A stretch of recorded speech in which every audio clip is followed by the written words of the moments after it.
rescue ng iyong mga anghel. But what the Lord saying to the Satan, his enemy, sabi niya, get out from me, Satan! Di ba sasabi, get out from me, Satan? Wala! Sabi galit na galit, pinalayas nila ang demonyo. That kind of anger, my dear friends in Christ, it's not a liability. It is a gift. Because he got angry with the devil.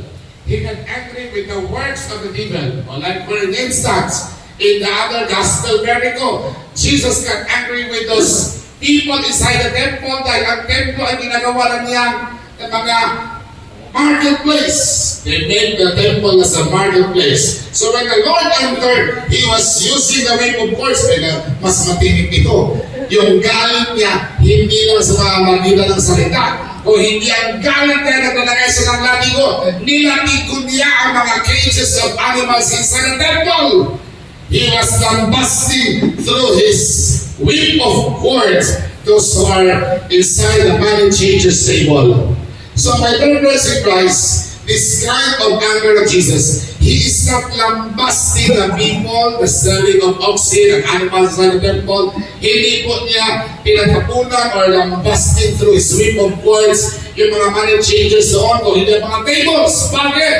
Because Jesus got angry with the work of the devil, and that work of the devil inside the temple, that is the work of the devil, an example, the work of the devil.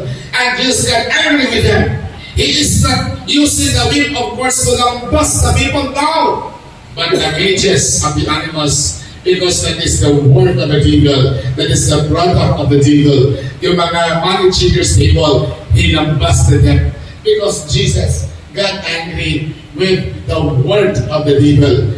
So my dear friends in Christ, kapag tayo na-encounter ng masamang tao, there's nothing wrong about it. If you get angry with them, there's nothing wrong about it. Because you get angry with the devil. You get angry with the word of the devil. You get angry with the product of what the devil was doing. O halimbawa po, sa mga nangyayari ng ating lipunan ngayon, lalong-lalo na sa ating kongreso na maraming mga magnanakaw, lalo na sa Senado ngayon na dalawang ang presidente, hindi na alam kung sino ba ang kanilang pinaglilingkuran, ang taong bayan po ba, o sa kanilang mga partido, o sa kanilang mga business interest. Kaya nagagalit tayo. Yung pagagalit natin, hindi tayo nagagalit sa mga tao na nandiyan sa Senado, kung hindi sa kanilang ginagawang masama na hindi na tama at hindi na para sa taong bayan. And so that is what the Lord is telling us. Hindi tayo an eye for an eye, a tooth for a tooth. Kung tayo po ay maka-encounter na masamang tao, the anger is towards the work that they were doing. Yung kanilang mga mindset na hindi tama, na hindi kaaya-aya ng Panginoon, that is what we get angry for.